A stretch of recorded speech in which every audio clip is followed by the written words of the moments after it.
The electric state movie के starting में हमें सन 1990 में दिखाया जाता है। यहाँ पर एक प्रोफेसर क्रिस्टोफर नाम की एक लड़की का टेस्ट ले रहा होता है। क्रिस्टोफर अपने टेस्ट में कुछ इक्वेशंस को सॉल्व करता है और उस टाइम क्रिस्टोफर को उसकी बहन मिकेल भी दिख रही होती है। और जैसे ही क्रिस्टोफर अपना टेस्ट प्रोफेसर को देकर बाहर आता है तो तब उसकी बहन मिकेल उससे कहती है कि तुमने जो भी प्रोफेसर को अपना टेस्ट दिया है उसके सारे आंसर्स बिल्कुल राइट थे और ये टेस्ट लोगों की इंटेलिजेंस को चेक करने के लिए होता है। और मिकेल का ब्रदर क्रिस्टोफर काफी इंटेलिजेंट होता है। तभी क्रिस्टोफर बताता है कि इस टेस्ट को देने के बाद ही आइंस्टाइन इतना बड़ा साइंटिस्ट बना था। लेकिन तभी क्रिस्टोफर बात करते हुए एक आर्मी ऑफिसर से टकरा जाता है। ये आर्मी ऑफिसर क्रिस्टोफर की टी शर्ट पर रोबोट का फोटो देखता है तो वो उससे कहता है कि तुम्हें ह्यूमैनिटी के साथ जुड़े रहना चाहिए क्योंकि इस टाइम रोबोट और ह्यूमंस के बीच वॉर हो रही होती है। फिर ये दोनों भाई बहन आगे जा रहे होते तभी क्रिस्टोफर मिकेल को कहता है कि मैं तो ये एग्जाम कभी देना ही नहीं चाहता था, बस मॉम डैड की जिद की वजह से मैंने एग्जाम दिया है, मैं अभी इस सब के लिए प्रिपेयर नहीं हूँ। तो मिकेल अपने भाई क्रिस्टोफर को समझाते हुए उससे कहती है कि देखो ब्रो, तुम काफी ज्यादा इंटेलिजेंट हो और तुम स्पेशल भी हो। फिर क्रिस्टोफर ऐसा करने के लिए एग्री हो जाता है और अपनी बहन मिकेल से कहता है कि मैं ये सब तुम्हारे बिना बिल्कुल नहीं कर पाऊंगा। तब मिकेल उसका फेवरेट कार्टून किड कॉस्मो की एक्टिंग करते हुए बताती है कि किड कॉस्मो तुम्हारा बेस्ट फ्रेंड है। लेकिन किड कॉस्मो के शो को बंद कर दिया जाता है क्योंकि पूरे कंट्री में रोबोट ह्यूमंस के खिलाफ विरोध कर रहे होते हैं। पहले रोबोट ह्यूमंस की डेली लाइफ में काम आया करते थे, लेकिन अब ये रोबोट विरोध करने पर उतर आए क्योंकि अब इन्हें भी ह्यूमंस की तरह अपने राइट्स चाहिए थे। और मिस्टर पीनट रोबोट इन सभी रोबोटों का लीडर बनता है। पीनट कहता है कि हमें सोचने के लिए बनाया था, लेकिन अब ह्यूमंस हमसे ऐसा नहीं चाहते। वो तो बस चाहते हैं कि जो भी वो कहे वही हम काम करें, लेकिन ह्यूमंस इस तरह से हमारे फ्यूचर का फैसला नहीं कर सकते। इसलिए रोबोट अब ह्यूमंस से अपने राइट्स मांगने लगते हैं। और प्रेसिडेंट सभी लोगों को बताते हैं कि रोबोट बस हमारे काम करने के लिए मशीनें हैं, उनका स्विच ऑन करते ही वो हमारे लिए काम करेंगे और उनका स्विच ऑफ करते ही वे रुक जाने चाहिए, इसलिए हम उन्हें कोई भी राइट्स नहीं दे सकते। और प्रेसिडेंट के कहने के बाद अब उन सभी रोबोट्स को वापस से अपने काम पर लौटने के लिए कहा जाता है, लेकिन रोबोट्स ऐसा करने के लिए डिसएग्री होते हैं, इसलिए रोबोट्स और ह्यूमंस के बीच वॉर शुरू हो जाती है। इसकी वजह से कई सारे सिटीज में रोबोट रिवोल्ट शुरू कर देते हैं और गवर्नमेंट सभी लोगों से कहती है कि अगर किसी के पास भी रोबोट पाए गए तो उन्हें पनिश किया जाएगा। लेकिन सोल्जर्स को रोबोटों को पकड़ पाने में काफी मुश्किल हो रही होती है। अब इसके सोल्यूशन के लिए सेंटर टेक्नोलॉजी के फाउंडर इथन स्केट बताते हैं कि उन्होंने अभी न्यूरोकास्टर बनाया जो कि ड्रोन बॉडी से कनेक्टेड होता है और इसकी हेल्प से वे उस बॉडी को अपने माइंड से कंट्रोल कर सकते हैं। फिर वे इन ड्रोन्स को सोल्जर्स को यूज करने के लिए देते हैं। तब इन ड्रोन्स की हेल्प से सोल्जर्स रोबोट्स को पकड़ने लग जाते हैं। इससे कुछ ही टाइम बाद इनके बीच की वॉर खत्म हो गई। तब रोबोट्स के लीडर मिस्टर पीनट सरेंडर के एग्रीमेंट पे साइन कर देता है। इसकी वजह से काफी सारे रोबोट्स को सेंट्रल एक्सप्लोजन जोन के अंदर भेज दिया जाता है और ये सेंट्रल एक्सप्लोजन जोन एक सिटी से बाहर काफी बड़ी प्रिजन होती है। अब इन सभी रोबोट्स को इस प्रिजन के अंदर कैद कर दिया जाता है और अब वॉर खत्म होने के बाद लोगों को न्यूरोकास्टर काफी पसंद आने लगता है, इसलिए सेंट्रल कंपनी के लोग अब नॉर्मल पीपल के लिए कंज्यूमर ड्रोन बनाना शुरू कर देते हैं। इसकी हेल्प से लोग अब आराम करते हुए अपना काम कर सकते हैं और ये सब इतने स्केट की कंपनी के अंडर ही होता है। इसके बाद हमें ईयर 1994 में दिखाया जाता है और इस टाइम तक वॉर पूरी तरह से खत्म हो चुकी होती है। मिशेल इस टाइम एक फोस्टर होम में रहती है और तभी उसके पास इस हाउस का ओनर टेड आता है। टेड अपने ड्रोन के जरिए यहाँ पर आता है। टेड मिशेल को स्पोर्ट ज्वाइन करने के लिए कहता है ताकि उसे और ज्यादा पैसे मिले, लेकिन मिशेल टेड से कहती है कि वो अभी तो स्कूल जा रही है। तब टेड मिशेल से कहता है कि तुम काफी फोस्टर होम से भाग चुकी हो, लेकिन मेरे यहाँ से भागना इम्पॉसिबल है, मैं इस हाउस का ओनर हूँ, इसलिए यहाँ पर मेरे बनाए रूल्स चलते हैं। फिर मिशेल हाउस से बाहर जाती हुई गिटार को गिराती है तो टेड उससे कहता है कि ये काफी एक्सपेंसिव है। तब मिशेल उससे कहती है कि ये गिटार तुम्हारा नहीं है, तुमने तो इसे एक्सप्लोजन जोन से चुराया है। तब टेड उससे कहता है कि ये रोबोट्स के यूज की चीज नहीं है, लेकिन मिशेल उससे कहती है कि वो एक चोर है। इसके बाद मिशेल अपनी साइकिल लेके वहाँ से स्कूल चली जाती है और उसके क्लास में टीचर्स के साथ साथ स्टूडेंट्स भी न्यूरो क्लस्टर पहनते हैं, लेकिन मिशेल न्यूरो क्लस्टर पहनने से मना कर देती है और कहती है कि वो बिना न्यूरो क्लस्टर के ऐसे ही पढ़ेगी। तो मिशेल को उसकी प्रिंसिपल बुलाकर कहती है कि 9th में न्यूरो क्लस्टर पहनना जरूरी है और मिशेल से उसके मॉम डैड के बारे में पूछती है। तब मिशेल अपनी प्रिंसिपल से उसकी फाइल दिखने के लिए कहती है। मिशेल की फाइल दिखने के बाद उसकी प्रिंसिपल को पता चलता है कि उसके पेरेंट्स और उसका भाई अब इस दुनिया में नहीं है, लेकिन मिशेल अपने प्रिंसिपल से कहती है कि उसकी फैमिली को रोबोट्स ने बिल्कुल नहीं मारा है, बल्कि वो तो एक कार एक्सीडेंट में गुजर चुके हैं क्योंकि हमारी कार के सामने अचानक से एक डियर आ गया, इस वजह से उनकी कार का एक्सीडेंट हो गया। तभी मैंने उस एक्सीडेंट में अपनी फैमिली के लोगों को खो दिया। तब प्रिंसिपल मिशेल से कहती है कि न्यूरोथेरेपी की हेल्प से तुम्हें इस सबसे बाहर निकलने में काफी हेल्प मिलेगी। इसके बाद मिशेल वापस अपने घर आ जाती है, लेकिन अभी तक टेड अपने न्यूरोकास्टर को पहने हुए सोया होता है। इसके बाद नाइट को जब मिशेल सो रही होती है तभी उसी टाइम को याद कर रही होती है तब उसकी फैमिली का एक्सीडेंट हुआ था और जैसे मिशेल की आंखें खुलती है तो वो अपने आप को हॉस्पिटल में पाती है और तभी मिशेल अपने सामने एक डॉक्टर को देखती है जिससे कि वो ठीक से देख नहीं पाती। लेकिन तभी मिशेल की अचानक से आंखें खुल जाती है क्योंकि उसे बाहर से कुछ आवाजें आ रही होती है, तो वो तुरंत ही अपनी खिड़की के पास आकर देखती है तो उसे बाहर किसी की शैडो दिखाई देती है। तब मिशेल उस शैडो को बाहर देखने के लिए चली जाती है, लेकिन तभी उसे वहाँ पर किड कॉस्मो रोबोट दिखाई देता है। तो मिशेल उसे डरकर वापस अपने घर के अंदर आ जाती है। फिर मिशेल कॉल करने की ट्राई करती है, लेकिन तब तक वो कॉस्मो रोबोट उसके हाउस के अंदर आ जाता है। तब मिशेल अपने रूम के बेड के नीचे जाकर छुप जाती है। तब मिशेल को ढूंढते हुए कॉस्मो रोबोट उसके बेड के पास ही आ जाता है और इस रोबोट को यहाँ पर कोई नहीं मिलता तो वो यहाँ से जा रहा होता है, लेकिन तभी वो बेड उठाकर देखता है तो वहाँ पर उसे मिशेल मिल जाती है। उस रोबोट को देखकर मिशेल काफी डर जाती है और वो उसे अपने से दूर रहने के लिए कहती जाती है। मिसाइल उससे पूछती है कि तुम्हें मुझसे क्या चाहिए। तो कॉस्मो रोबोट उसे समझाने की कोशिश करता है, लेकिन वो मिसाइल को ठीक से कुछ समझा नहीं पाता। फिर कॉस्मो पास की एक फोटो को उठाकर कहता है कि वो उसका भाई है। इससे कि मिसाइल काफी शॉक्ड रह जाती है और उसे उसकी बातों पर बिलीव नहीं होता। तब मिसाइल उसे अपनी फोटो छीन रही होती है, तभी कॉस्मो के टकराने से अलमारी उसके ऊपर गिर जाती है। लेकिन उनकी आवाजें सुनकर टेड वापस आ जाता है और वो अपने हाउस में कॉस्मो को देख लेता है। तब मिसाइल टेड को समझाती हुई कहती है कि मैं इस रोबोट को बिल्कुल नहीं जानती और मैं तो खुद ही इस रोबोट को बाहर निकालने की कोशिश कर रही हूँ। लेकिन टेड को मिसाइल की बातों पर बिलीव नहीं होता। तब कॉस्मो मिसाइल को उसका इशारा करता है, जिससे कि उसे विश्वास हो कि वो उसका भाई है। फिर कॉस्मो टेड को धक्का मार देता है और मिसाइल को इसी टाइम उसके साथ चलने के लिए कहता है। लेकिन तभी टेड पुलिस को कॉल करने लगता है, तो मिसाइल उसे रोक देती है। फिर मिसाइल और कॉस्मो कार में चले जाते हैं। तब मिसाइल कॉस्मो से अपने पैर के ट्रैकर को भी हटवा देती है। लेकिन तभी टेड ड्रोन से उनके पास आकर उनको रोकने की कोशिश करता है, लेकिन मिसाइल और कॉस्मो अपनी कार लेकर वहां से निकल जाते हैं। फिर वे दोनों एक जगह पर जाकर अपनी कार रोकते हैं, लेकिन ये एरिया सेंट्रल कंपनी का होता है। तब कॉस्मो वहां के आसपास के एरिया को देख रहा होता है, तो मिसाइल उससे कहती है कि तुम्हारा इस तरह से बाहर रहना ठीक नहीं है। फिर मिसाइल कॉस्मो से पूछती है कि तुम तो एक्सीडेंट में मर गए थे, लेकिन तुम वापस कैसे आ गई। तो कॉस्मो उसे बताता है कि उसे इस बारे में कुछ नहीं पता। कॉस्मो की बातें सुनकर मिसाइल को पता चलता है कि उसका भाई जिंदा है, लेकिन अभी उसे नहीं पता कि वो कहाँ पर है। तब मिसाइल उसे ढूंढने के लिए कहती है, तो कॉस्मो सेंटर के एरिया की तरफ ही इशारा करता है। तब मिसाइल उससे कहती है कि सेंटर की ब्रांच दुनिया के हर कोने में। तो कॉस्मो उससे कहता है कि एक चश्मे वाले डॉक्टर को इसके बारे में पता है। तभी मिसाइल को भी याद आ जाता है कि जिस टाइम वो हॉस्पिटल में थी, तभी उसके डॉक्टर ने उसे बताया कि उसका भाई अब इस दुनिया में नहीं रहा, इसलिए शायद उसी डॉक्टर ने उसके भाई को किडनैप किया होगा। और कॉस्मो उसे बताता है कि वो डॉक्टर एक्स जोन के अंदर है और उस जगह पर जाना और वहां से बाहर निकलना लगभग इम्पॉसिबल होता है। फिर मिसाइल अपनी कार के अंदर एक डिलीवरी बॉक्स को देखने लग जाती है, जिसके अंदर एक बॉक्स होता है जो कि एक्स जोन के अंदर से ही आया होता है। इससे मिसाइल और कॉस्मो समझ जाते हैं कि डिलीवरी वाले को एक्स जोन के अंदर जाने का रास्ता पता है। इसलिए मिसाइल और कॉस्मो भासी तुरंत न्यू मैक्सिको के लिए निकल जाते हैं। फिर वे न्यू मैक्सिको पहुंचकर एक जगह रुकते हैं, लेकिन तभी कॉस्मो एक आदमी के पास चला जाता है। लेकिन मिसाइल टाइम पर पहुंचकर वहां सब कुछ संभाल लेती है। लेकिन तभी वहां पर एक ट्रक आ रहा होता है, तो वो दोनों वहां से भागकर एक जगह छुप जाते हैं और ये ट्रक उसी डिलीवरी वाले का होता है जिसे कि वो दोनों ढूंढने के लिए आए होते हैं। फिर जैसे वो आदमी अपने ट्रक से बाहर आता है, तो उसके पास बाइक लेकर एक ड्रोन रोबोट आ जाता है और वो उससे एक्स जोन से लाए हुए सामान को मांगता है। उस ट्रक वाले आदमी का नाम किट्स होता है। तब किट्स उसे एक पुरानी गन दिखाता है, जो कि इस टाइम काफी महंगी होती है। लेकिन ये ड्रोन वाला आदमी गन लेने के बाद ही किट्स को खत्म करने की ट्राई करता है। तब किट्स उसे कहता है कि अगर मैं तुम्हारी जगह होता तो ऐसा बिल्कुल नहीं करता। और किट्स का एक फ्रेंड रोबोट ट्रक के अंदर होता है, तो तभी वो ड्रोन रोबोट पर अटैक करके किट्स की जान बचा लेता है। फिर किट्स अपने रोबोट के साथ उस ड्रोन रोबोट को वहां से हटाने लग जाते हैं और तभी मौका देकर मिसाइल कॉस्मो के साथ किट्स के ट्रक में बैठ जाती है। फिर किट्स उस आदमी की बाइक को ट्रक में रखकर वहां से चले जाते हैं। फिर हम मार्शल नाम के आदमी को देखते हैं, जो कि अपने ड्रोन को लेकर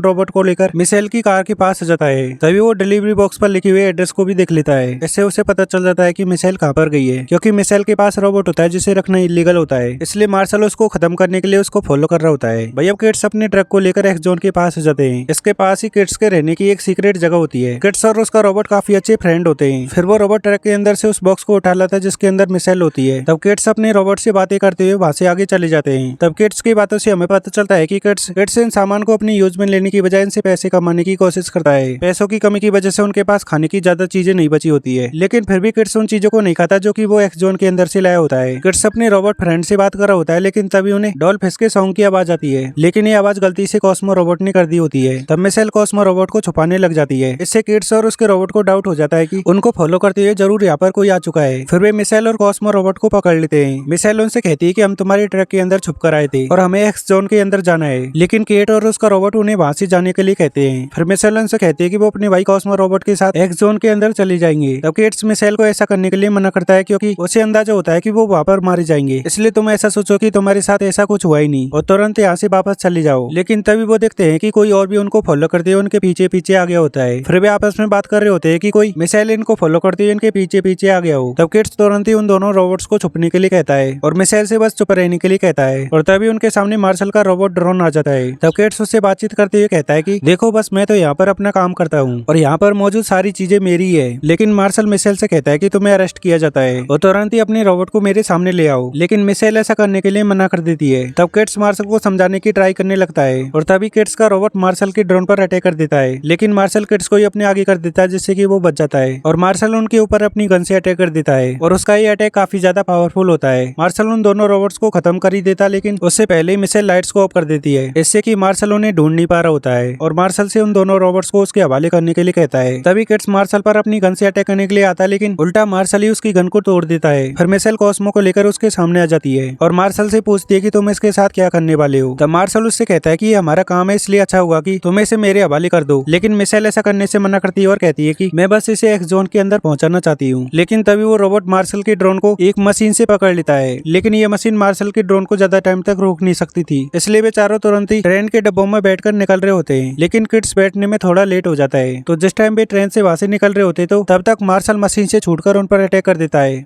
और अब मार्शल कॉस्मो को खत्म करने वाला होता है, लेकिन तभी किड्स का रोबोट आकर उसे रोक लेता है। फिर कॉस्मो और वो रोबोट मार्शल को रोकने लग जाते हैं। तभी मिशेल भी मशीन को लाकर मार्शल को टक्कर मार देती है। इसकी वजह से उस गुफा के पत्थर नीचे गिरने लग जाते हैं, लेकिन किड्स और मिशेल वहाँ से अपने रोबोटों को निकाल लेते हैं। पत्थरों के गिरने की वजह से मार्शल अपने ड्रोन से डिस्कनेक्ट हो जाता है, लेकिन केट इसको लेकर काफी ज्यादा परेशान हो जाता है, क्योंकि वे अब एक्स जोन के अंदर आगे होते हैं और अब एक्स जोन से बाहर निकलने का उनके पास कोई रास्ता भी नहीं होता। लेकिन तभी उन्हें पास में कुछ आवाजें सुनाई देती है। फिर जैसे वे वहाँ पर देखने के लिए जाते हैं तो वहाँ पर दो रोबोट्स होते हैं। तभी किड्स उन्हें बताता है कि ये स्कैवेंजर्स रोबोट्स है, यानी ये दूसरे रोबोट्स के पार्ट्स का यूज करके जिंदा रहते हैं। तभी उनमें से एक स्कैवेंजर्स रोबोट वहां से चला जाता है, लेकिन एक रोबोट जिंदा होता है और वो उन सबको देख लेता है। फिर केट और मिशेल मिलकर उस रोबोट को डिस्ट्रॉय कर देते हैं। फिर यहाँ से आगे जाते हुए मिशेल किड्स को बताती है कि ये कॉस्मो रोबोट उसका भाई है, इसे डॉक्टर एमरस्ट ने किडनैप कर लिया था। क्रिस्टोफर यानी क्रिस कॉस्मो को ऑपरेट करता है, लेकिन उसे पता नहीं है कि वो कहाँ पर है। और मिशेल के भाई क्रिस के बारे में सिर्फ डॉक्टर एमरस्ट जानता है, जिसे कि उसने सेंटर को सौंप दिया। फिर क्रिस उन्हें अपनी जगह के अंदर ले जाता है, जहाँ पर किड्स का रोबोट उसमें बैठकर खुद को बड़ा कर लेता है। फिर किड्स मिशेल से कहता है कि देखो हम यहाँ से कहीं नहीं जा सकते, क्योंकि अब हम यहाँ पर बुरी तरह से फंस चुके हैं। तब मिशेल उससे कहते हैं कि देखो अगर मैं सही हुई तो डॉक्टर एमरस्ट यहाँ से बाहर निकलने का रास्ता जानता है, और डॉक्टर एमरस्ट अभी एक्स जोन के अंदर ही है, इसलिए कम से कम हमारे पास एक प्लान तो है। फिर किड्स का रोबोट उन सबको एक वैन में बैठाकर वहाँ से आगे ले जाता है, और अब ये सभी डॉक्टर एमरस्ट को ढूंढने के लिए एक्स जोन के अंदर जा रहे होते हैं। जाते हुए मिशेल किड्स से पूछते हैं कि वो दोनों कैसे मिले। तब किड्स उसे बताता है कि वो वॉर के टाइम पे एक सोल्जर था और तभी उसकी पूरी टीम मारी गई, और वहीं पर एक कंस्ट्रक्शन रोबोट था जिसने उसकी हेल्प करी थी और वहाँ से दूर ले गया। और वो रोबोट कोई और नहीं था बल्कि उसका ये फ्रेंड रोबोट होता है, और मैंने इस रोबोट का नाम हरमन रखा है। फिर जिस टाइम ड्रोन्स ने किड्स को ढूंढा तो उसने उनसे कह दिया कि हरमन ने तो उसकी जान बचाई है, लेकिन उन लोगों को इस सब का कोई फर्क नहीं पड़ा, बल्कि उन्होंने तो हरमन रोबोट को खत्म करने के लिए कहा। लेकिन किड्स ने ऐसा बिल्कुल नहीं किया और वो दोनों वहां से भाग निकले। उसके बाद से मैं और हरमन बेस्ट फ्रेंड बन गए और तभी से हम दोनों साथ में रहने लगे। फिर हम सेंटर के सीईओ ईथन स्केट को देखते हैं, और वो इस टाइम अपनी मॉम के साथ डिनर कर रहा होता है, और असल में तो ईथन स्केट न्यूरोकास्टर की हेल्प से अपनी मॉम के साथ होता है, और ईथन स्केट ने ये मेमोरी बनाई होती है। और तभी ईथन स्केट के पास दो साइंटिस्ट आते हैं और बताते हैं कि क्रिस्टोफर यहाँ पर नहीं है, यानी यहाँ पर सिर्फ क्रिस्टोफर की बॉडी है और उसकी कॉन्शियसनेस कहीं और ही है, और उसके डेटा मैट्रिक्स में एक नोड है जो कि बिल्कुल छोटा है। इस वजह से क्रिस्टोफर की कॉन्शियसनेस यहाँ पर नहीं है और उसे ऐसा ही बनाया गया था। फिर ईथन स्केट उनसे कहता है कि उसे डॉक्टर एमरस्ट ने ऐसा ही बनाया था, लेकिन मैंने उसे यहाँ से निकाल दिया है, इससे कि अगर न्यूरोकास्टर की डेटा की स्पीड ऐसे ही कम होती रही तो उनका सारा कनेक्शन डिस्कनेक्ट हो जाएगा और उसकी सेंटर कंपनी तबाह हो जाएगी। फिर ईथन स्केट मार्शल को एक ईमेल करता है और मार्शल से वर्चुअली मिलकर उसे बताता है कि वो अभी जिस रोबोट को ढूंढ रहा है वो उसे तबाह न करे, बल्कि उसे सही सलामत पकड़कर उसके पास ले आए। लेकिन मार्शल उससे कहता है कि ये उसका काम है, वो ऐसा नहीं कर सकता। तब ईथन स्केट उससे कहता है कि हमें जो चाहिए उससे मिल जाए, फिर तुम जो भी उसके साथ जो करना चाहते हो वो कर सकते हो। तब मार्शल ऐसा करने के लिए एग्री हो जाता है। फिर वो मार्शल के ड्रोन को फिर से रिपेयर कर देता है। फिर हम किड्स और मिशेल के साथियों को देखते हैं जो कि इस टाइम टेबल टॉप माउंटेन के पास पहुंच जाते हैं। यहाँ पर आकर भी सोच रहे होते हैं कि उन्हें डॉक्टर एमरस्ट कहाँ पर मिलेगा। तब कॉस्मो ने एक मॉल की तरफ इशारा करता है। फिर जैसे वे वहाँ पर देखते हैं तो वहाँ पर रहने लायक सारी चीजें होती है। वे वहाँ पर देख रहे होते हैं, लेकिन तभी अचानक से वहाँ से उनके ऊपर अटैक होना शुरू हो जाते हैं। तब हरमन उन्हें वहाँ से बचाकर निकालने की कोशिश करता है, लेकिन इस समय उनकी वैन नीचे गिर जाती है। फिर उनके पास काफी सारे रोबोट्स आते हैं जो कि उन चारों को वहाँ से पकड़कर अपने साथ मॉल में ले जाते हैं, और इस मॉल के अंदर काफी सारे रोबोट्स तैनात होते हैं। फिर उन्हें वहाँ पर रोबोट्स का लीडर मिस्टर पीनट भी मिल जाता है। मिस्टर पीनट उनसे कहता है कि हमने तुम लोगों पर हमला इसलिए किया क्योंकि हमें लगा था कि तुम सब स्कैप्स हो और ह्यूमंस को यहाँ पर आने की इजाजत नहीं है। तब मिशेल मिस्टर पीनट को बताती है कि हम यहाँ पर डॉक्टर एमरस्ट को ढूंढने के लिए आए हैं। फिर मिस्टर पीनट उनको आगे ले जाते हुए बताता है कि इस जगह पर मौजूद ये सारे रोबोट ह्यूमंस के सिखाए कामों के अलावा काफी बेहतरीन काम भी कर सकते हैं। इसके साथ ये रोबोट्स खुद को भी समझ सकते हैं। तब मिशेल मिस्टर पीनट से हेल्प मांगती है, लेकिन मिस्टर पीनट उनसे कहता है कि तुम लोगों का यहाँ पर होना सेंटर के लिए कानूनी वजह है, इसलिए मैं बस यहाँ से तुम्हें दूर पहुंचा सकता हूँ। तभी किड्स खाने के लिए चला जाता है और मिशेल मिस्टर पीनट को अपने भाई के बारे में बताती रहती है। मिशेल की बातें सुनकर मिस्टर पीनट काफी हैरान हो जाता है। सेंटर के लोग एक छोटे से बच्चे के पीछे क्यों पड़े हुए हैं। तब मिशेल कहती है कि मेरे भाई क्रिस ने बताया कि डॉक्टर एमरस्ट एक्स जोन के अंदर ही मिलेगा। फिर मिस्टर पीनट उन्हें बताने लगता है कि पहले एक डॉक्टर यहाँ पर हुआ तो करता था, लेकिन उसका नाम तो डॉक्टर क्लार्क एनवर्स था। तब मिशेल मिस्टर पीनट से पूछते कि इस टाइम वो कहाँ पर है, लेकिन मिस्टर पीनट उनसे कहता है कि उसने यहाँ से उसे निकाल दिया, और मैंने वॉर के बाद एग्रीमेंट पे साइन इसलिए किया क्योंकि रोबोट्स को भी ह्यूमंस के जितने राइट्स दिए जा रहे थे, और इस टाइम हमारी सिचुएशन काफी नाजुक है, इसलिए अब मैं बिल्कुल नहीं चाहता कि वो डॉक्टर और तुम लोग हमारे लिए नई प्रॉब्लम खड़ी कर दो, इसलिए अच्छा यही होगा कि तुम लोग यहाँ से चले जाओ। फिर मिशेल नाराज नाराज होकर वहाँ से अपने भाई क्रिस के साथ दूसरी साइड चली जाती है। मिशेल अब काफी ज्यादा उदास होकर अपने भाई क्रिस के बारे में याद कर रही होती है। तब क्रिस उसे खुश करने के लिए कॉस्मो का कार्टून दिखाने लग जाता है। तब उनके साथ उसे वहाँ पर मौजूद बाकी रोबोट्स भी दिखने लग जाते हैं और ये सब होती है मिस्टर पीनट भी दूर से खड़े होकर देख रहा होता है। फिर मिशेल अपने भाई क्रिस के साथ वहाँ से सोने के लिए चली जाती है, लेकिन तभी उनके पास एक पुलिस लेडी रोबोट आती है और वो क्रिस को एक लेटर देते हुए उनसे कहती है कि ये तुम्हारे लिए है। जिस टाइम मिस्टर पीनट ने एम्बर को यहाँ से निकाला तो एम्बर ने उसे ये लेटर दिया था और कहा था कि अगर क्रिस्टोफर यहाँ पर आए तो उसे ये दे देना। उस लेटर के एड्रेस को देखकर मिशेल ये समझ जाते हैं कि अब उन्हें कहाँ पर जाना है और इसी एड्रेस पर उन्हें डॉक्टर एम्बर भी मिल जाएगा। तो मिशेल उससे पूछते हैं कि हमेशा एड्रेस पर कैसे पहुंचेंगे और तभी उनके पास मिस्टर पीनट भी आ जाता है और वो उनकी हेल्प करने के लिए तैयार हो जाता है और उन्हें रास्ते में स्केप्स मिल सकते हैं। तब एक रोबोट आकर उन्हें बताने लग जाता है कि स्केप्स कैसे होते हैं। फिर मॉर्निंग को भी सभी वैन में बैठकर वहाँ से जाने लगते हैं तो वहाँ पर फिर से मार्शल का ड्रोन आ जाता है और वो उन सभी को वैन से जाते हुए देख लेता है। फिर किड्स और मिशेल के सभी साथी उनकी वैन से नाइट तक उस लोकेशन पर पहुंच जाते हैं। तब पुलिस रोबोट उनसे कहती है कि डॉक्टर एमरस्ट यहीं पर होगा क्योंकि ये एड्रेस वही है और उसके पास सभी एड्रेस का डेटा होता है। वे सभी आपस में बातचीत कर रहे होते हैं, लेकिन तभी वहाँ पर मौजूद स्केप्स रोबोट्स उनके सामने आ जाते हैं। फिर वे उन सभी स्केप्स से फाइट करते हुए आगे जाने लग जाते हैं और कुछ टाइम बाद ही वे हॉन्टेड हाउस के पास पहुंच जाते हैं, जिसके बारे में उन्हें डॉक्टर एमरस्ट ने एड्रेस में बताया था। लेकिन वहाँ पर पहुंचकर वो देखते हैं कि वहाँ पर तो कोई गेट ही नहीं होता, लेकिन अब वे सभी उनके बीच बुरी तरह से फंस गए होते हैं और वे सभी रीपर्स उनकी तरफ ही आ रहे होते हैं। लेकिन तभी अचानक से वहाँ पर सॉन्ग बजने लग जाता है और वहाँ की आग भी जलने लग जाती है, इससे कि वे रीपर्स वहाँ से डरकर भाग जाते हैं। तभी मिशेल और उसके साथी खड़े होते हैं, वहाँ के नीचे का दरवाजा खुल जाता है, इससे कि वे सभी अब हॉन्टेड हाउस के अंदर आ जाते हैं और ये जगह एक लैब होती है। यहीं पर उन सभी को डॉक्टर एमरस्ट भी मिल जाता है, लेकिन अब वो उन सभी को गन पॉइंट किए होता है। तब कॉस्मो डॉक्टर एमरस्ट को वो कार्ड ले जाकर दिखाता है, इससे कि डॉक्टर एमरस्ट समझ जाता है कि ये क्रिस ही है। फिर मिशेल किड्स से उससे पूछने लग जाते हैं कि असल में क्रिस्टोफर यानी क्रिस कहाँ पर है। तब डॉक्टर एमरस्ट उन्हें बताता है कि क्रिस अभी सेंटर के आइलैंड कैंपस में है और क्रिस के आने से पहले लगभग हम बोर हार ही रहे थे, लेकिन जिस टाइम तुम्हारा एक्सीडेंट हुआ तो सेंटर की इमेजिंग मशीन ने हमारे क्रिस से कांटेक्ट करवाया और क्रिस हमारे लिए बिल्कुल अलग था, जैसे कि गॉड ने उसे हमें बचाने के लिए भेजा हो। तब मिशेल उससे पूछती है कि आखिरकार तुमने मेरे भाई क्रिस के साथ क्या किया। तब डॉक्टर एमरस्ट एक पीसी को आवाज लगाता है जो कि एक कंप्यूटर रोबोट होता है और ये कंप्यूटर रोबोट डॉक्टर एमरस्ट का ही होता है और इसके अंदर ही डॉक्टर एमरस्ट की सारी यादें भी है। फिर डॉक्टर एमरस्ट अपने कंप्यूटर रोबोट से मिशेल के भाई क्रिस को दिखाता है जिसका कि वो ट्रीटमेंट कर रहे थे। तभी उन्हें उसके अंदर सेंटर के काम आने वाली एनर्जी भी मिल जाती है। तो मिशेल डॉक्टर एमरस्ट से कहती है कि तुमने ऐसा क्यों किया। तब डॉक्टर एमरस्ट उसे बताता है कि अगर तुम हमारी जगह होती तो उसकी जान बचाती। फिर मिशेल उससे कहती है कि इतना जरूरी नहीं होता तो मैं ऐसा नहीं करती। आगे डॉक्टर एमरस्ट बताता है कि लेकिन 9-10 मंथ के बाद ही क्रिस ने अपनी आंखें खोली थी। तब डॉक्टर एमरस्ट ने इथन स्केट से कहा था कि हमें इसे डिस्कनेक्ट करना चाहिए, लेकिन उल्टा उन्होंने तो मुझे मारने की धमकी दी, इसलिए मैंने तब क्रिस और बार के बीच छोटा सा कनेक्शन जोड़ दिया और उसी से ही क्रिस कॉस्मो के अंदर आ गया था, इसलिए कॉस्मो तुम्हें साथ लेकर मुझे ढूंढने के लिए यहाँ पर आया है। डॉक्टर एमरस्ट आगे और बताते हैं कि मिस्टर पीनट ही यहाँ पर कुछ बना रहे हैं, इसलिए मैंने इसके अंदर यहाँ की लोकेशन डाल दी ताकि वो उसकी हेल्प कर सके। फिर मिशेल डॉक्टर एमरस्ट से उसके भाई के पास पहुंचाने के लिए कहती है, लेकिन डॉक्टर एमरस्ट उससे कहता है कि तुम अपने भाई को वहाँ से वापस नहीं ला सकती। तब मिशेल डॉक्टर एमरस्ट से कहती है कि देखो तुम ही हमें एक्स जोन के अंदर लाए हो, इसलिए तुम ही हमें सेंटर तक पहुंचने में हेल्प करोगे। लेकिन तभी वो अपने सीसीटीवी कैमरे में देखते हैं कि उनके गेट के पास मार्शल आ जाता है। फिर वो वहाँ के गेट को तोड़कर अंदर आ जाता है, लेकिन मार्शल के यहाँ पर आने से पहले किड्स और उसके साथी यहाँ से निकल गए होते हैं और मार्शल डॉक्टर एमरस्ट की चीजों को इथन स्केट को दिखा रहा होता है। तभी मार्शल को वहाँ से कुछ आवाज़ आती है तो वो उसे देखने के लिए वापस जाता है और तभी मिस्टर पीनट पीछे से आकर मार्शल पर अटैक कर देता है और मिस्टर पीनट उससे कहता है कि हमारे लोग आजाद है, लेकिन मार्शल उससे कहता है कि तुम्हारे रोबोट्स कोई ह्यूमन नहीं है और भी दोनों आपस में फाइट कर रहे होते हैं। वही किड्स और उसके साथी वहाँ से भाग रहे होते हैं, तभी उनके सामने काफी सारे ड्रोन रोबोट आ जाते हैं। तब किड्स और उनके साथी उनसे फाइट करना शुरू कर देते हैं। दूसरी तरफ मार्शल मिस्टर पीनट को बुरी तरह से घायल कर देता है। इसके बाद मार्शल बाहर आ जाता है और मिशेल से कॉस्मो रोबोट को उसको सौंपने के लिए कहता है, लेकिन डॉक्टर एमरस्ट मिशेल से कहता है कि तुम अभी अपने भाई को लेकर यहाँ से चली जाओ। फिर डॉक्टर एमरस्ट मार्शल के सामने चला जाता है। तब मार्शल उससे भी उस कॉस्मो रोबोट को सामने लाने के लिए कहता है। अब मार्शल डॉक्टर एमरस्ट पर अटैक नहीं करता क्योंकि वो कहता है कि उसे वुमेन्स पर अटैक करने की परमिशन नहीं है, लेकिन तभी इथन स्केट का ड्रोन आकर डॉक्टर एमरस्ट पर अटैक करके उसे खत्म कर देता है और इथन स्केट मार्शल से कहता है कि डॉक्टर एमरस्ट ने एग्रीमेंट को ब्रेक किया है, लेकिन मार्शल को ऐसा करना अच्छा नहीं लगता। फिर बाकी के ड्रोन मिशेल और उसके भाई के पास जाकर उनको पकड़ लेते हैं। तब भी ड्रोन मिशेल के भाई कॉस्मो को वहाँ से पकड़ कर ले जाते हैं। तभी मार्शल मिशेल को पकड़ने वाले ड्रोन को खत्म कर देता है और मार्शल मिशेल को कुछ नहीं करता और उसे वापस घर जाने के लिए कहता है। इसके बाद मार्शल मिशेल के पास से चला जाता है। फिर नेक्स्ट मॉर्निंग को किड्स और मिशेल और उसके साथी वापस उनकी जगह पर आ जाते हैं और वो देखते हैं कि उन ड्रोन्स ने उनके मॉल पर भी अटैक कर दिया था। उनके अटैक की वजह से मॉल की काफी सारी चीजें तबाह हुई होती है और कई सारे रोबोट्स इंजर्ड भी हो गए होते हैं और ये सब देखकर मिस्टर पीनट भी काफी ज्यादा सैड हो जाता है क्योंकि मिस्टर पीनट को लग रहा होता है कि ये सब उसकी वजह से ही हुआ है। दूसरी तरफ हम मार्शल को देखते हैं जो कॉस्मो के इथन स्केट के पास ले जाता है और यहीं पर रियल वाला क्रिस भी रखा होता है। फिर इथन स्केट कॉस्मो से बातचीत करके उसे अपनी मशीन में लगा देता है और अब भी क्रिस की कॉन्शियसनेस को को फिर से ठीक करने लग जाते हैं। तब मार्शल ईथन स्केट से कहता है कि तुमने मुझे एक बच्चे को लाने को कहा, लेकिन ईथन स्केट उससे कहता है कि इससे कोई फर्क नहीं पड़ता। उस वॉर में जो भी लोग मरे वो तुम्हारी वजह से बिल्कुल नहीं मरी, मेरे और क्रिस की वजह से मारे गए, और क्रिस ने वुमेन्स को वॉर से निकलने का मौका दिया, इसलिए क्रिस की वजह से हम ये सब कर पाए। ये सुनने के बाद मार्शल को काफी बुरा लग रहा होता है, लेकिन वो अभी कुछ नहीं करता। फिर भी कॉस्मो की बॉडी से कॉन्शियसनेस को पूरी तरह से वापस ले आते हैं। फिर हम मिशेल को देखते हैं जो कि इस टाइम काफी उदास होती है, और तभी उसके पास किड्स भी आ जाता है। फिर मिशेल उससे कहती है कि मैंने क्रिस को 2 बार खो दिया, लेकिन किड्स उससे कहता है कि तुम एक बार और ट्राई कर लो, क्योंकि तुम्हारी फैमिली में स्पेशल बॉय नहीं है, तुम भी हो, और इस सब में हेल्प करने के लिए मैं तुम्हारे साथ ही हूँ। फिर मिशेल और किड्स पीसी से कहते हैं कि वो अब सेंटर जा रहे हैं, और मिशेल कहती है कि वो अपने भाई को बचाकर वहाँ से वापस ले आएगी, लेकिन पीसी उनसे कहता है कि तुम ऐसा नहीं कर सकती, अगर तुमने ऐसा किया तो सेंटर पूरी तरह से तबाह हो जाएगा, क्योंकि सभी ड्रोन और न्यूरोकास्टर तुम्हारे भाई क्रिस की वजह से ही चल रहे हैं। ये सुनकर मिशेल काफी ज्यादा शॉक्ड रह जाती है। फिर मिशेल सभी से कहती है कि अगर हम सभी मिलकर सेंटर पहुंचे तो हम ये सब बंद करवा सकते हैं, हम सबको ये फिर से चांस मिला है कि रोबोट्स और ह्यूमन मिलकर अब अपने रियल दुश्मन को खत्म कर सकते हैं। फिर मिस्टर पीनट और बाकी रोबोट्स उनका साथ देने के लिए एग्री हो जाते हैं। इसके बाद वे सभी वहाँ से निकल जाते हैं, और यहाँ से निकलकर वे सभी सेंटर के आइलैंड के पास पहुंच जाते हैं। फिर किड्स और उसका रोबोट हरमन उनके सामने चले जाते हैं। इसके बाद वे उनकी बिल्डिंग के ऊपर कार फेंक देते हैं। जब इस सब का पता ही ईथन स्केट को चलता है तो वो अपने गार्ड से कहकर उनके ड्रोन्स को उनको रोकने के लिए भिजवाता है, और जैसे वे ड्रोन बाहर आते हैं तो मिशेल पीसी को लेकर चुपके से उनकी बिल्डिंग के अंदर चली जाती है। वही किड्स और उसके साथी रोबोट्स पर अब वे सारे ड्रोन बाहर आकर उन पर अटैक करने लग जाते हैं। फिर किड्स और हरमन पीछे की तरफ चले जाते हैं जहाँ पर बाकी रोबोट होते हैं। इसके बाद वे सभी मिलकर उन ड्रोन से फाइट करने लग जाते हैं। ये सब देखकर ईथन स्केट वहाँ से चला आता है, और उनको मार्शल भी देख रहा होता है, और वो भी कुछ सोचकर वहाँ से चला आता है। और तभी मौका देकर मिशेल पीसी के साथ अंदर चली जाती है। तब पीसी मिशेल से कहता है कि तुम क्रिस से ऐसे ही बात नहीं कर सकती, उससे सिर्फ अंदरूनी हिस्से से ही कांटेक्ट किया जा सकता है, और ये सब तुम्हें माइंड से कनेक्ट होकर करना होगा, यानी न्यूरोकास्टर की हेल्प से ही ऐसा हो सकता है। फिर हम बाहर किड्स और बाकी रोबोट्स को देखते हैं। अब वे इस वॉर को जीत रहे होते हैं। ईथन स्केट ऐसा होता है ये देखकर अपना न्यूरोकास्टर निकाल लेता है, और ईथन स्केट का भी अपना एक पावरफुल ड्रोन होता है। फिर इसकी हेल्प से ईथन स्केट उन रोबोट्स के सामने जाकर उनको बारी बारी से खत्म करना शुरू कर देता है। तभी हम मिस्टर पीनट को देखते हैं जो कि ड्रोन से फाइट कर रहा होता है। तभी उसके पास मार्शल आकर उससे कहता है कि तुम इन ड्रोन से फाइट नहीं कर पाओगे, एक्स जोन में इतना सब कुछ होने के बाद भी तुम फाइट क्यों कर रहे हो। तब मिस्टर पीनट उससे कहता है कि हम फ्रीडम के लिए लड़ रहे हैं। फिर मार्शल मिस्टर पीनट को कुछ भी नहीं करता, और उसे ईथन स्केट के बारे में बता देता है कि वो कहाँ पर है, क्योंकि मार्शल को रियलाइज हो गया होता है कि ये सब कुछ हो रहा है वो सही नहीं है। इसलिए मार्शल अपने ड्रोन को वहीं पर बैठाकर न्यूरोकास्टर से खुद को अलग कर लेता है। भैया मिशेल न्यूरोकास्टर पहन लेती है, इससे कि मिशेल अपने भाई क्रिस के पास जाकर उससे मिलती है। तब क्रिस अपनी बहन मिशेल को देखकर काफी ज्यादा खुश होता है। फिर मिशेल उससे कहती है कि हम तुम्हें यहाँ से ले जाने के लिए आए हैं। तब क्रिस मिशेल को समझाते हुए कहता है कि मैं ऐसा नहीं कर सकता, क्योंकि सेंटर और मेरा कनेक्शन एक दूसरे से कनेक्टेड है, अगर मैं यहाँ से गया तो वो खत्म हो जाएंगे। फिर हम किड्स और हरमन को देखते हैं जिनके पास ईथन स्केट का ड्रोन पहुंच जाता है। तभी ईथन स्केट हरमन पर अटैक कर देता है, जिससे कि किड्स नीचे गिर जाता है। इससे उसके फ्रेंड हरमन रोबोट को लगता है कि किड्स यहाँ पर ही खत्म हो गया, इसलिए हरमन अपनी बड़ी बॉडी से बाहर निकलकर उस ड्रोन पर अटैक करने लग जाता है। भाई दूसरी तरफ अब ईथन स्केट के पास मिस्टर पीनट पहुंच जाता है, और अब किड्स को भी होश आ जाता है, और वो देखता है कि हरमन पर उस ड्रोन ने अटैक कर दिया होता है। इसकी वजह से उसकी बॉडी के काफी सारे बायस टूट गए होते हैं। तब हरमन किड्स से कहता है कि अब मेरे जाने का टाइम हो गया है, और जैसे ही हरमन ऑफ होता है तो किड्स इससे काफी दुखी हो जाता है। फिर हम मिशेल को देखते हैं जिससे कि अब क्रिस कहता है कि तुम्हें मुझे अब खत्म करना होगा, लेकिन मिशेल ऐसा बिल्कुल नहीं करना चाहती थी। तब क्रिस अपनी बहन मिशेल को समझाते हुए कहता है कि देखो मैं इस जगह पर हजारों सालों तक जिंदा रह सकता हूँ, और मैंने तुम्हारे साथ वहाँ पर सब कुछ फील किया, इसलिए अच्छा यही होगा कि तुम्हें मुझे अब खत्म करना होगा। फिर पीसी भी मिशेल से कहता है कि अब उनके पास ज्यादा टाइम नहीं है, इसलिए क्रिस मिशेल से ऐसा करने के लिए कहता है। फिर मिशेल अपना न्यूरोकास्टर हटा देती है, और ना चाहकर भी उसे क्रिस की मशीनों को ऑफ करना पड़ता है। इसके बाद भी सारे ड्रोन्स काम करना बंद कर देते हैं और नीचे गिरने लग जाते हैं। इससे किड्स और बाकी रोबोट समझ जाते हैं कि अब वो जीत गए। फिर किड्स हरमन रोबोट के सामने आकर कहता है कि तुम मेरे बेस्ट फ्रेंड थे, लेकिन हरमन तो अभी जिंदा होता है, और वो अपनी छोटी सी बॉडी से बाहर निकल आता है। और हरमन को इस तरह से पहले किड्स ने कभी नहीं देखा था, और हरमन को फिर से जिंदा देखकर किड्स काफी खुश हो जाता है। इसके बाद हम देखते हैं कि सेंटर में सारे ड्रोन्स बंद हो जाते हैं, और सेंटर की बिल्डिंग भी अब बंद हो जाती है। फिर किड्स और हरमन मिशेल के पास पहुंच जाते हैं, और किड्स मिशेल को वहां से अपने साथ ले आता है, और अब सेंटर की सारे वर्ल्ड में मौजूद बिल्डिंग्स बंद हो जाती है। इससे कि सारे लोगों को पता चल गया होता है कि ईथन स्केट ने क्रिस नाम के एक बच्चे के ऊपर एक्सपेरिमेंट किया था, और ईथन स्केट ने ऐसा करने के लिए कोई जवाब नहीं दिया होता है, इसलिए पुलिस उसे पकड़कर ले जाती है। फिर कुछ डेज के बाद हमें मिशेल और उसके साथियों को एक्स के अंदर दिखाया जाता है। तब मिशेल सभी को बताती है कि सेंटर ने जो भी किया वो रोबोट्स के लिए बुरा नहीं था, बल्कि हम ह्यूमंस के लिए भी काफी बुरा था। इस सब की वजह से हम अपने रियल वर्ल्ड को भूल गए, क्योंकि न्यूरोकास्टर से जो भी हम देखते हैं वो सिर्फ इमेजिनेशन होती है, लेकिन रियल लाइफ में हमारे सामने वाला भी ह्यूमन ही होता है। इसके साथ रियल लाइफ में आपके साथ साथ काफी सारी चीजें होती है जो कि सच में हमारे वर्ल्ड में एग्जिस्ट करते हैं, इसलिए ये हमारे लिए एक नई शुरुआत है। इसलिए अब हम इस तरह की कोई और गलती नहीं करेंगे। रोबोट भी हमारी लाइफ का एक हिस्सा है, और हम उनके साथ ह्यूमंस की तरह मिलकर रह सकते हैं। इसी के साथ ये मूवी यहीं पे एंड हो जाती है। ऐसी और मूवीज एक्सप्लेनेशन देखने के लिए हमारे चैनल को सब्सक्राइब करें और वीडियो को लाइक करें। Thanks for watching.